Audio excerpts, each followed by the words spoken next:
Hello everyone. आजच्या retail मॅनेजमेंटच्या लेक्चरमध्ये पुन्हा एकदा सर्वांचं स्वागत. आपण जो फर्स्ट युनिट स्टार्ट केलाय त्यामध्ये कालच्या लेक्चरला आपण सिग्निफिकन्स स्टडी केले. त्यानंतर त्याचं meaning, factors influencing on retail format, अशा पद्धतीने आपण वन बाय वन जातोय.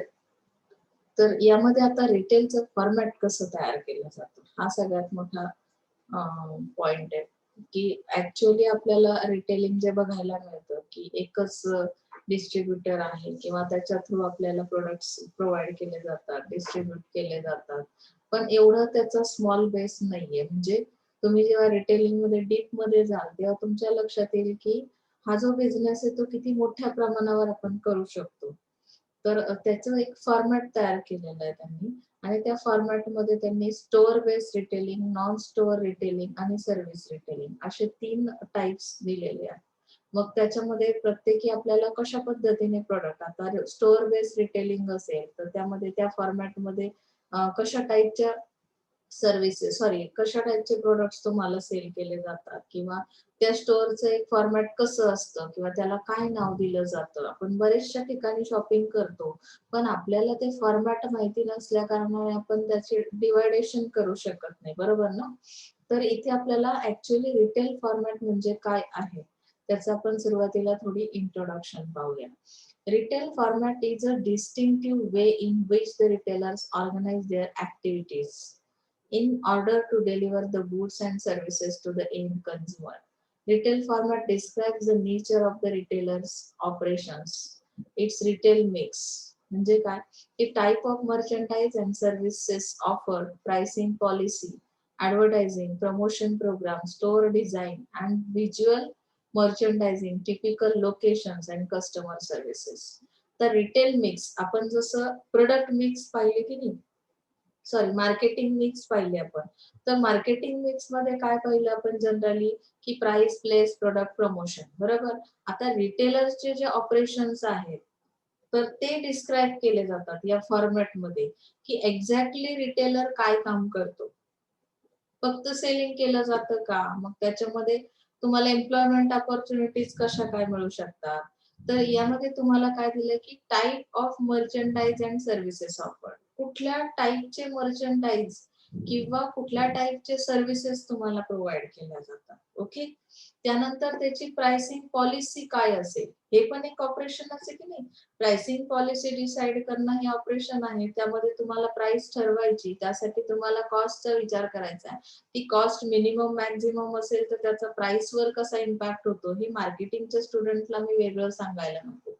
यामध्ये ऍडव्हर्टायझिंग सुद्धा केलं जातं. एखादा प्रोडक्ट जेव्हा, आता रिटेलचं जे फॉर्मॅट आहे त्यामध्ये ऑपरेशंस जेव्हा डिस्क्राइब केले जातात, कोई भी चीज है अगर मार्केट में लानी है, कस्टमर को सेल करना है, तो अवेयरनेस लाना है कस्टमर के लिए, तो यहाँ पे आपको जरूरी है कि एडवर्टाइजिंग करना है. तो ये तो बहुत ही इम्पोर्टेंट ऐसा ऑपरेशन है रिटेलिंग का.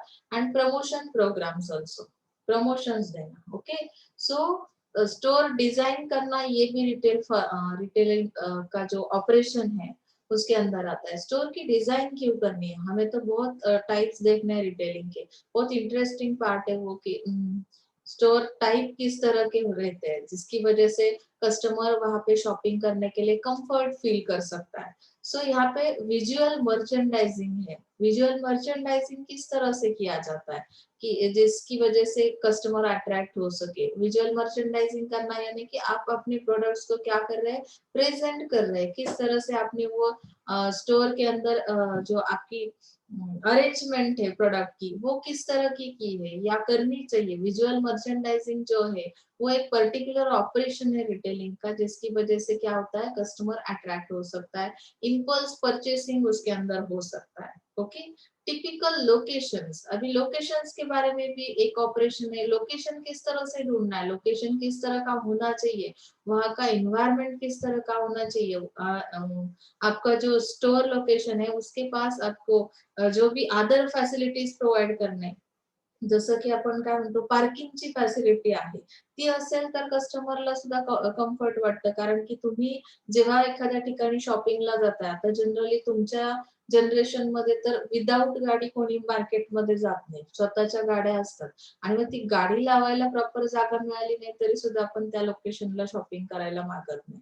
म्हणजे काय की इथे टिपिकल लोकेशन कुठलं आहे, त्या लोकेशनला अदर फॅसिलिटीज कुठल्या द्यायच्या आहेत, हे सुद्धा ऑपरेशन्स या रिटेलिंगच्या फॉर्मॅटमध्ये येतात. कस्टमरच्या सर्व्हिसेस येतात, की त्या सर्व्हिसेस प्रोव्हाईड करताना आपण कुठल्या पद्धतीची प्रोव्हिजन करणार आहोत. कस्टमरची रिक्वायरमेंट काय आहे आणि त्या पद्धतीने आपली सर्व्हिस प्रोव्हाईड केली जाते का? ह्या सगळ्या गोष्टींचं काय करायचंय तुम्हाला एक ऑपरेशन करायचं आहे. म्हणजेच त्यासाठी तुम्हाला डिझायनिंग करायचं आहे या सिस्टमला. तर हे सगळं रिटेल मिक्समध्ये येणार आहे. That he will use to satisfy the needs of the target market. म्हणजे त्यांना अशा पद्धतीने जे टार्गेट केलेलं मार्केट आहे, टारगेट मार्केट यानी कि हमें पता है ना सेगमेंटेशन, टारगेटिंग, पोजिशनिंग. तो यहाँ पे जो सेगमेंट को आपने सिलेक्ट किया है, जो सेगमेंट आप टारगेट कर रहे हो, तो उसके जो नीड्स है वो सॅटिस्फाय करणे. तर मग आता त्यामध्ये कुठल्या टाइपचे कस्टमर येतात? मग त्या कस्टमरच्या नीड्स काय आहेत? आता सपोज मी एक सेगमेंट फिमेल्सचा एक ग्रुप काय केलेला आहे, की एज सुद्धा त्यामध्ये असेल पर्टिक्युलर. सेगमेंट सिलेक्ट कसे केले जातात किंवा कस्टमरचं डिव्हायडेशन कसं केलं जातं, हे आपण अगोदरच पाहिलं, की एज वाईज असेल, सेक्स वाईज असेल किंवा एज्युकेशन वाईज असेल किंवा तुमची जे काही क्लास येतात म्हणजे पर्टिक्युलर सोसायटीमध्ये मिडल क्लास, अप्पर क्लास यानुसार ते सेगमेंट्स असतात किंवा कस्टमर डिवाइड केलेला असतो आणि मग त्या कस्टमरच्या रिक्वायरमेंट्स, नीड्स काय आहेत त्या पद्धतीने त्या टार्गेट मार्केटला सॅटिस्फाय करणं हे रिटेलिंगचं काय असणार आहे, एम असणार आहे. आणि त्यासाठी रिटेल मिक्स वापरले जातील म्हणजेच हे ऑपरेशन्स यूज केले जातील. ओके. सो इथे दिलंय retail. Retailers range in size from small independent owner-operated stores like the Kirana store, saloon, florist, etc. to national and international retailers. म्हणजे रिटेलिंग मध्ये फक्त एखाद्या गावामध्ये छोटंसं दुकान असणं ही एवढी छोटीशी कन्सेप्ट नाहीये ही. ही कन्सेप्ट जी आहे ती स्मॉल इंडिपेंडंट रिटेलर्स सुद्धा आहे किंवा स्वतः ओनर असणारे ओनर ऑपरेटेड स्टोअर सुद्धा आहेत. मग त्यामध्ये किराणा स्टोअर येतं, सलून येतं. तर हे नॅशनल आणि इंटरनॅशनल लेवलचा सुद्धा बिझनेस या रिटेलिंग मध्ये केला जातो.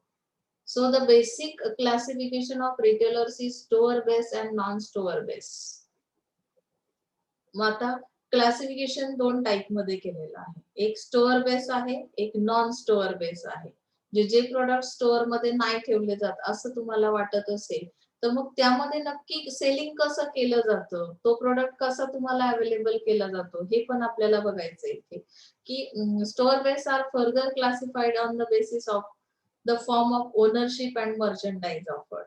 Okay. So see here retail format store based retailing. आता स्टोअर बेस्ड रिटेलिंग मध्ये काय केलंय, form of ownership, merchandise offer.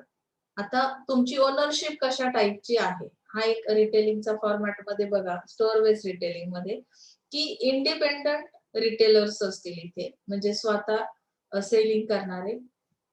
इथे चेन रिटेलर्स असतील. त्यानंतर मर्चंडाइज असेल. सॉरी, हे एवढं दिसत नाही आपल्याला खालच्या ह्याच्यामध्ये त्यांनी दिलेलं एक्झॅक्टली त्याचे टायटल. फ्रँचायझी असेल, हे लीज डिपार्टमेंट आहे. सॉरी, बरोबर. Franchise, lease departments, consumer cooperative. आता आपल्याला याचं ऍक्च्युअली काय बघायचंय की डिस्क्रिप्शन खाली पॉइंट मध्ये दिलेलं आहे. ही डायग्राम तेवढी क्लिअर दिसत नाहीये इथे. तर मर्चंडाइज ऑफर मध्ये काय दिलंय, convenience store, super market, hyper market, speciality store, अशा पद्धतीने departmental stores, of price retailers. तर हे सगळे मर्चंडाइज ऑफर केले जातात. म्हणजे यामध्ये कुठल्या टाईपचे मर्चंडाइज तुम्हाला ऑफर केले जातात हे आपण इथे बघणार आहोत. आणि नॉन स्टोअर रिटेलिंग मध्ये कसं तुम्हाला सेलिंग केलं जातं, एखादी प्रोडक्ट किंवा सर्व्हिस कशी दिली जाते, तर direct mail order, telemarketing, automated आणि वेंडिंग मशीन याच्या थ्रू ज्या सर्व्हिसेस दिल्या जातात that is non store retailing. म्हणजे रिटेलिंगचं फॉर्मॅट स्टडी करताना store based retailing, non store retailing आणि सर्व्हिस रिटेलिंग. आता सर्व्हिस रिटेलिंग मध्ये कुठल्या सर्व्हिसेस दिल्या जातात, बँकेची सर्व्हिस आहे, बरोबर ना. म्हणजे इथे तुम्हाला वेगवेगळ्या टाईपच्या व्हेरियस सर्व्हिसेस आपण खाली याचं डिस्क्रिप्शन बघतोय आता की एक्झॅक्टली स्टोअर बेस्ड रिटेलिंग म्हणजे काय आहे. आपण त्याच्या अगोदर थोडीशी इंट्रोडक्टिव्ह पार्ट बघूया. The store-based retailing is a tangible retailing channel where the customers buy products after their practical exposure in stores. म्हणजे जिथे टँजिबलचं मिनिंग तुम्हाला माहितीये की ज्याला आपण टच करू शकतो, त्या प्रोडक्ट्सला फील करू शकतो, त्याचा आपल्याला स्मेल कळतो किंवा त्याची टेस्ट घेतली जाते. तर अशा पद्धतीचं बायिंग जे आहे, कस्टमर जे अशा पद्धतीने प्रॉडक्ट्स बाय करतात, त्या स्टोअर्सला काय म्हणतात? Store based retail. म्हणजे तुम्ही त्या एक्झॅक्टली त्या स्टोअरमध्ये जाऊन तो प्रॉडक्ट काय करू शकता? टच करून पाहू शकता की कसा आहे, किती साईज आहे, पाहू शकता. So they like to see, feel, touch the product before making actual purchase. म्हणजे पर्चेसिंग करण्यापूर्वी तो 100% तुम्ही काय केलेला असतो? पाहिलेला असतो किंवा टच केलेला असतो, फील केलेला असतो. So store based retailing can be further classified as. आता स्टोअर बेस्ड रिटेलिंग कशा पद्धतीने क्लासिफाय केलं जातं बघा, on the basis of ownership. आपण इथे फॉर्म ऑफ ओनरशिप पाहिलं की नाही. तर आता पहिल्यांदा त्याचं डिस्क्रिप्शन दिलंय. इंडिपेंडंट रिटेलर्स काय करतात? It is the one who owns and operates only one retail outlet. म्हणजे फक्त एक रिटेलिंगचं शॉप असेल आणि ते ऑपरेट करतील, ते स्वतःच ओनर असतील. That is called independent retailer. Okay. Normally, such outlets have an owner or a proprietor and other working members in the outlet. म्हणजे ओनर जो आहे, तर तो जरी ऑपरेट करत असेल सगळ्या गोष्टी, तरी सुद्धा त्याच्याकडे अदर वर्किंग मेंबर्स सुद्धा असू शकतात. And it may be from the family. म्हणजे जे ऑल अदर मेंबर्स आहेत ते फॅमिली मधलेच असतील. लक्षात आलंय? कारण कोणी एक पर्सन बिझनेस करत असेल तरी त्याच्या अंडर काम करणारा वर्कर हा असतो. मग ते वर्कर्स त्यांच्या फॅमिली मेंबर्स मधले सुद्धा असू शकतात इंडिपेंडंट रिटेलिंग मध्ये. जे की आपल्याकडे ते पिक्चर बघायला मिळतं जनरली. आपण रुरल एरियाशी बिलॉंग करतो. जे आपण पूर्ण रुरल मध्येही नाही होत आणि पूर्ण अर्बन मध्येही नाही होत. आपण अर्बन एरियाशी नियर बाय असल्या कारणाने आपल्यावर दोन्ही फॅक्टर्स इम्पॅक्ट करतात. आपल्याला रुरल एरियाची बरीचशी माहिती आहे, अर्बन एरियाची माहिती आहे. So in India there is a huge number of independent retailers ranking from a paanwala small stationery store. म्हणजे जे काही छोटे छोटे रिटेलर्स आहेत, त्यामध्ये पानमल्याची टपरी असेल. आता तुम्ही बघता की नाही, आता जनरली खेडमध्ये तुम्ही फिरता, तुम्हाला इकडे भरण्यापर्यंत गेलात तरी सुद्धा बरेचसे असे स्टोअर, स्टेशनरी स्टोअर वगैरे बघायला मिळतात, जिथे तुम्हाला ऑल टाइप ऑफ प्रोडक्ट्स काय मिळतात, परचेस करू शकता तुम्ही. म्हणजे स्मॉल अमाउंट मध्ये किंवा सॉरी स्मॉल क्वांटिटी मध्ये ते तुम्हाला मिळू शकतात. आता त्याचे ऍडव्हान्टेजेस काय आहेत? ऍक्च्युअली इंडिपेंडंट रिटेलर्स कशा पद्धतीने काम करतात हे तुम्हाला समजलं की त्यामध्ये वर्किंग मेंबर्स कुठले असतील किंवा ते ओनर असतील. ओके. ते ऑपरेट करतील ते रिटेल आउटलेट. तर त्याचा ऍडव्हान्टेज काय? Is in and entry to the market. तुम्ही स्वतः सगळ्या गोष्टींसाठी रिस्पॉन्सिबल आहात. म्हणजेच तुम्हाला एंट्री मार्केटमध्ये लवकर मिळते. तुमची स्वतःची जर जागा असेल तर त्याहून अधिक बेस्ट. नसेल तरी सुद्धा तुम्ही रेंटवरती जागा घेऊन त्या छोट्याशा जागेमध्ये रिटेल आउटलेट तुम्ही तयार करू शकता आणि मार्केटमध्ये एंटर होऊ शकता. म्हणजे फार डिफिकल्ट नाहीये मार्केट एंट्री मिळवणं. Good rapport with the customers. तुम्ही स्वतः ओनर आहात म्हणजेच तुम्ही तुमचे जे काही इमेज आहे त्या रिटेलिंगची ज्या काही सर्व्हिसेस आहेत, प्रोडक्ट्स आहेत, ते किती चांगल्या पद्धतीने प्रोव्हाईड करता येतील याकडे तुमचा कल असतो. त्यामुळे ऑब्व्हियसली तुमची एक गुड इमेज किंवा गुडविल तयार होतं मार्केटमध्ये. लक्षात आलंय? Solely decides the product mix and retail strategy. म्हणजे तुम्ही प्रोडक्ट मिक्स बद्दल फार बारकाईने विचार करता. इव्हन रिटेलिंगच्या ज्या स्ट्रॅटेजीज आहेत, ज्या अप्लाय केले जातात इंडिपेंडंट रिटेलर्सच्या थ्रू, तर त्या सुद्धा प्रॉपर असतात किंवा त्याबद्दल तुम्ही प्रॉपर डिसिजन घेता ऍज अन इंडिपेंडंट रिटेलर म्हणून. लक्षात आलंय? नेक्स्ट आहे लिमिटेशन्स ऑफ इंडिपेंडंट रिटेलर. आता त्यामध्ये लिमिटेशन्स काय येतात? Cannot achieve economies of scale. तुम्ही एकटेच आहात, एकटे ओनर आहात, एकटे ऑपरेट करताय, तर मग यामध्ये तुम्हाला इकॉनॉमीज ऑफ स्केल अचीव करणं पॉसिबल होत नाही किंवा फार मोठ्या प्रमाणामध्ये कस्टमर टार्गेट करणं पॉसिबल होत नाही. Low bargaining power with the suppliers. म्हणजे बार्गेनिंग पॉवर ही कमी असते इथे. लो बार्गेनिंग पॉवर म्हणजे हे एक लिमिटेशन आहे त्याचं. आता चेन रिटेलर और कॉर्पोरेट रिटेल चेन. आपण इंडिपेंडंट रिटेलर पाहिला, स्टोअर बेस्ड रिटेलिंग आपण स्टडी करतोय फॉर्मॅट मधला पहिला पार्ट डायग्राम मधला. तर यामध्ये चेन रिटेलर्स काय काम करतात? Corporate retail chain exist when 2 or more outlets are under common ownership. म्हणजे ओनर एकच आहे, त्याच्या अंडर 2 आउटलेट्स किंवा 2 पेक्षा जास्त आउटलेट्स काय करतात, वर्किंग मध्ये आहेत, रिटेलर्स आहेत किंवा रिटेलिंगचा बिझनेस केला जातो and are usually having the same merchandise. म्हणजे जे जरी तुमच्याकडे 2 किंवा 2 पेक्षा अधिक रिटेलिंगचे शॉप असतील, तुम्ही एकटे ओनर आहात, म्हणजे आता सपोज मी ओनर आहे असं इमॅजिन जर केलं, तर माझं एक शॉप इथे खेडमध्ये आहे किंवा खेडमध्येच वेगवेगळ्या लोकेशनला आहे किंवा खेडमध्ये एक असेल, दापोलीत एक असेल, कुरुसला एक असेल. म्हणजे काय, की मर्चंडाइज त्यामध्ये कसे असतील, सेम असतील. म्हणजे जे काही प्रोडक्ट मी सेल करणार आहे ते सेम असतील, अँबियन्स सेम, तिथलं वातावरण सेम असेल, प्रमोशनल स्कीम सेम असतील. जसं की आता त्यांनी अ, इथे एक्झाम्पल दिलंय कुठल्या टाइपचे जे रिटेलर्स आहेत ते ह्या चेन रिटेलर टाइपने बिझनेस करतात. Wills Sports, Van Heusen, Arrow Planet, M, हे काय की फ्यू एक्झाम्पल्स आहेत त्याचे, की हे रिटेलर चेन रिटेलर आहेत. ओके. सो ऍडव्हान्टेजेस काय त्याचे? Cost effectiveness in terms of advertising and promotion. Cost effectiveness असणारच आहे, कारण तुमचे 2 किंवा 2 पेक्षा जास्त जर हे असतील, आउटलेट असतील रिटेलिंगचे, तर पॉसिबल आहे की ते कॉस्टचा इम्पॅक्ट जाणवणार आहे तुम्हाला. प्रत्येक ठिकाणी ऍडव्हर्टायझिंग करणं किंवा कधी-कधी ती एकाच वेळेस पण केली जाऊ शकते. बरोबर ना? आपण ऍडव्हर्टायझिंग करताना जेव्हा एक ओनर आहे, तो त्याच्याकडे असणाऱ्या सगळ्याच आउटलेटचं मार्केटिंग करेल, पण ते वेगवेगळ्या कस्टमरला टार्गेट करून. आता माझं जर खेडमध्ये, दापोलीमध्ये आणि कुरुसमध्ये, तर त्या प्रत्येक ठिकाणचा लोकेशनचा जो कस्टमर आहे तो मला टार्गेट करावा लागेल. मग मी प्रत्येकासाठी वेगळी ऍडव्हर्टाइज जर केली कदाचित, तर काय होईल, की मला त्याची तिथे कॉस्ट जास्त येईल, एक्सपेन्सेस जास्त लागतील. बरोबर ना? प्रमोशन्स कसे त्यांना एक्सपेक्टेड आहेत. आता दापोलीमध्ये जर गेलात तर तो समुद्र किनारा आहे. तिथे येणारे पर्यटक किती आहेत, बरोबर ना? बाहेरून येणारा कस्टमर तिथे आहे. मग तिथे कुठल्या टाइपचे प्रमोशन्स तुम्ही दिले पाहिजे. त्या पद्धतीने काय होते, कॉस्टवर त्याचा इफेक्ट जाणवतो. लक्षात आलंय? Bargaining power with the suppliers. इथे बार्गेनिंग पॉवर असते. ओके.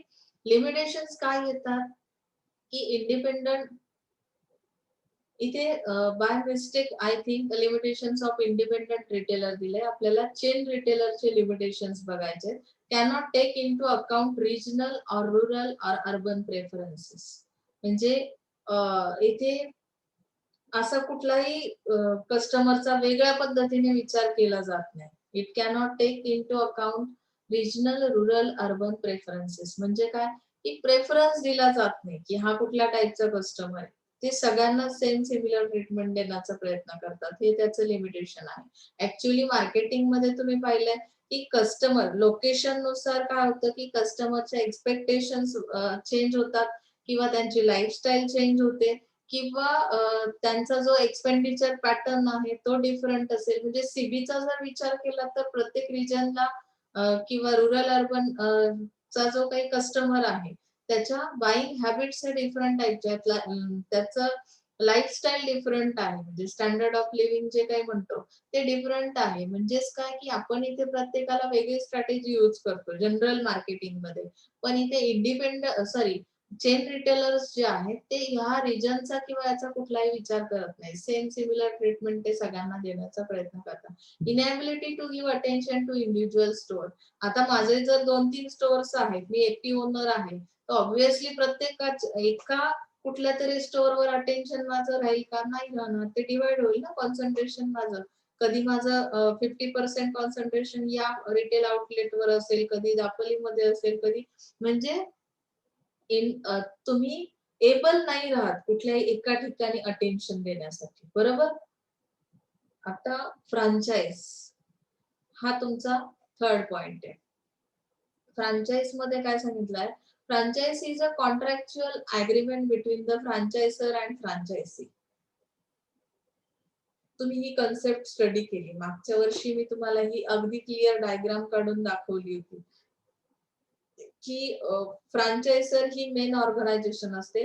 फ्रँचायझी ही तिचा बिझनेस पुढे कंडक्ट करणारी अनदर ऑर्गनायझेशन असते. आता इथे काय दिलंय? पार्टनर. फ्रँचायझी म्हणजे त्या ऑर्गनायझेशनचा एक पार्टनर जो की काय करतो? कंडक्ट करतो बिझनेस. कशा पद्धतीने? under an established name as per a particular business format in return for a fee, royalty and compensation. म्हणजे इथे जो मेन ऑर्गनायझेशन आहे फ्रँचायझर ऑर्गनायझेशन तिचं नेम यूज केलं जातं, तिचं जे काही फॉर्मॅट आहे बिझनेस फॉर्मॅट त्यानुसार ही जी फ्रँचायझी ऑर्गनायझेशन आहे ती काय करते की ह्या मेन ऑर्गनायझेशनचा बिझनेस रन करते मार्केटमध्ये आणि रिटर्न्स देते त्यांना जे काही प्रॉफिट मिळेल त्यातून ते रिटर्न्स त्यांना दिले जातात, कॉम्पेन्सेशन दिलं जातं. लक्षात आलंय? म्हणजे अशा पद्धतीने ही फ्रँचायझी. ओके. प्रोडक्ट फ्रँचायझी कशी असते मग यामध्ये आपण बघू शकतो. This is where the franchisee sells the products of the franchisor and operates under the franchisor's name. Here, franchisor license their logo and trademark to the franchisees. However, she does not provide the complete system necessary to run the business successfully. म्हणजे इथे logo पण म्हणजे फ्रँचायझर organisation जे आहे तर तिचा logo असेल trademark असेल तोच त्या प्रोडक्टला दिला जातो म्हणजे फ्रँचायझी जे काही सेलिंग करेल त्या प्रोडक्टचं तर ते याच पद्धतीने करेल मेन ऑर्गनायझेशनच्या फॉर्मॅटनुसार. So that means an outlet may agree to sell only certain products in its store at the exclusion of some other product. And this type of business can often be found in industries such as automobile, drinks, automobile accessories, for example, Dell computers, fast track watches. तर ह्या ज्या काही companies आहेत तर ह्या अशा पद्धतीने काय करतात प्रोडक्ट फ्रँचायझी घेतात आणि ते सेल केले जातात. ओके. Manufacturing franchising. आता यामध्ये एक्झॅक्टली काय केलं जातं बघा. Under this agreement the franchisor gives the dealer the exclusive right to produce and distribute the product in a particular area. म्हणजे मॅन्युफॅक्चरिंगचं कॉन्ट्रॅक्ट केलं जातं. मेन ऑर्गनायझेशन जे आहे मॅन्युफॅक्चरर काय करतो की डीलर्स दिले जातात आणि डीलर्सला ते राईट्स प्रोव्हाइड करतात की ते प्रोड्यूस पण करणार आहेत प्रोडक्शन पण करतील आणि डिस्ट्रीब्यूट पण करतील पर्टिक्युलर एरियामध्ये त्यांचा product. So this type of franchising is commonly use in the soft drink industry. म्हणजे फॉर एक्झाम्पल कोका कोला या पद्धतीने मॅन्युफॅक्चरिंग फ्रँचायझी या पद्धतीने बिझनेस करतो. ओके. Business format franchisee. आता यामध्ये काय केलं जातं पहा. This is a recent type of franchising and is the most popular one at present. And here the total system is supplied by the franchisor for running the business. म्हणजे इथे actually पूर्ण सिस्टीमच run करायला दिली जाते business पूर्ण run करायला. This type of format is helpful in achieving consistency that give results in form of sustain success. For example McDonald, Starbucks, coffee म्हणजे पूर्ण आता सपोज तुमचं जे फॉर्मॅट आहे ना बिझनेसचं मेन ऑर्गनायझेशनचं ते फ्रँचायझीला दिलं जातं आणि त्यांच्या थ्रू तुम्ही काय करता बिझनेस करता. लक्षात आलं. याचं ऍडव्हान्टेजेस काय आहेत फ्रँचायझिंगचे. Franchising makes the task of getting started easier because the franchisee gets a business format already market tested and found to work.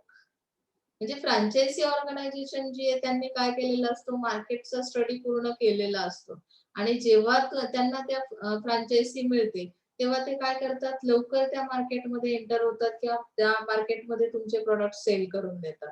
There are laser chances of failure and risk involve. म्हणजे main organisation जी आहे ती फार risk मध्ये राहत नाही कारण तिला पार्टनर असतो किंवा फ्रँचायझी जी असते ते रिस्पॉन्सिबिलिटीज घेतात तुमचं फॉर्मॅट यूज करून किंवा तुमचं जे काही लोगोज आहेत म्हणजे सिस्टीम यूज करून ते सेलिंग करण्याचा प्रयत्न करतात. त्यामुळे हा जी रिस्पॉन्सिबिलिटी ती फ्रँचायझीवर पण असते फ्रँचायझर ऑर्गनायझेशनची. त्यामुळे इथे फेल होण्याचे चान्सेस कमी. दोन लोक इथे रिस्पॉन्सिबल आहेत एक फ्रँचायझर आणि फ्रँचायझी. ओके. आता लिमिटेशन्स काय येतात याच्यामध्ये. Franchisees find no room or scope for enjoying their creativity. आता सपोज मी फ्रँचायझर मेन ऑर्गनायझेशन माझे आहे आणि तुम्ही फ्रँचायझी घेतलेली आहे. मग तुम्ही जेव्हा माझं फॉर्मॅट यूज करणार आहात तेव्हा तुम्ही स्वतःच्या ओन आयडियाज किंवा तुमची क्रिएटिव्हिटी एन्जॉय करू शकत नाही. तुम्हाला काय वाटतं हे अजिबात इम्पॉर्टंट राहत नाही फ्रँचायझीला काय वाटतं हे. फ्रँचायझर ऑर्गनायझेशन ज्या पद्धतीने सांगेल त्याच पद्धतीने तुम्हाला सप्लाय करायचे प्रोडक्ट. म्हणजे त्यामध्ये स्वतःच्या ओन आयडियाज किंवा ओन क्रिएटिव्हिटी काही असत नाही. They have to work as per the business format given by the franchisor. हे एक त्याचं लिमिटेशन आहे. सेकंड लिमिटेशन दिलेलं आहे, number of restrictions are also impose upon the franchisees. Restrictions खूप असतात. आता सपोज दुसऱ्याचं फॉर्मॅट आपण घेतोय आणि ते वापरणार आहोत, त्याने आपल्याला राइट्स दिलेले आहेत सप्लाय करण्याचे, पण ते सप्लाय करताना पण खूप रूल्स रेग्युलेशन्स असतात. So restrictions may relate to remain confined to product line or particular geographical location only. म्हणजे काही कुठल्या एरियामध्ये तुम्ही ते करणार आहात, त्या पर्टिक्युलर जिओग्राफिकल लोकेशनला ते रूल्स रेग्युलेशन्स तुम्हाला काय केलेले असतात. आता सपोज एखाद्या एरियामध्ये तुम्ही करणार नाही आहात सेलिंग, असं फ्रँचायझर ऑर्गनायझेशनने फ्रँचायझीला सांगितलं, तर ते एक लिमिट्स येतात ना, तिथे रिस्ट्रिक्शन टाकलं जातं. म्हणजे तुम्हाला सेलिंग कुठे करायचंय पर्टिक्युलर एरियामध्ये, कुठल्या लोकेशनला, ते सुद्धा तुम्हाला सांगितलं जातं. म्हणजे स्वतःचं डोकं फ्रँचायझीने अजिबात वापरायचं नाही. जसं कॉन्ट्रॅक्ट तुमचं झालेलं आहे त्या कॉन्ट्रॅक्टच्या पद्धतीनेच काम करायचं. म्हणजे इथे क्रिएटिव्हिटी एन्जॉय करता येत नाही. हे लिमिटेशन्स आहेत फ्रँचायझिंगचे. ओके. त्याचा पुढचा पार्ट दिला lease departments. Shop in shops. When a part of department in a retail store is leased or rented to an outside party, it is termed as a lease department. म्हणजे आता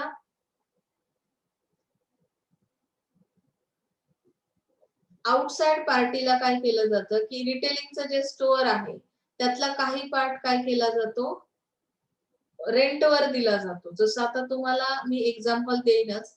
आता पुढे बघूया. It is term as lease department. Thus as lease department is space within a store.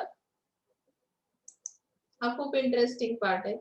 To lease a third party and the entity that leases the space typically runs the space as a separate business from the host store.